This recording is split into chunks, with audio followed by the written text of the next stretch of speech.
ప్రకాశం జిల్లా ఎర్రగొండపాలెం నియోజకవర్గంలో పర్యటిస్తున్నారు జిల్లా కలెక్టర్ ఏ తమీం అన్సారియా. పుల్లలచెరువు మండలంలోని ముటుకులలో ఉన్న సమ్మర్ స్టోరేజ్ వాటర్ ట్యాంకును పరిశీలించారు. ఇక్కడ నుంచి నీటి సరఫరా విధానంపై ఆరా తీశారు. మండలంలోని 23 గ్రామాలకు ఇదే ప్రధాన నీటి వనరుగా వివరించారు అధికారులు.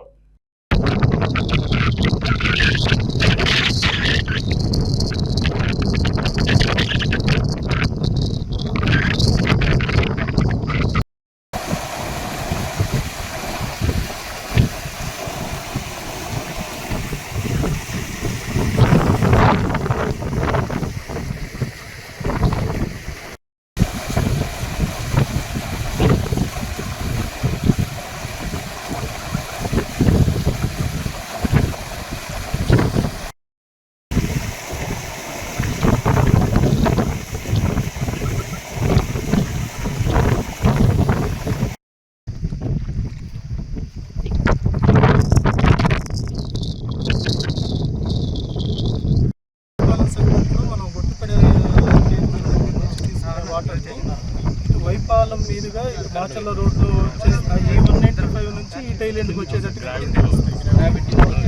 దీన్ని ఇప్పుడు అప్పుడు ఇందులో 8 గ్రామాలు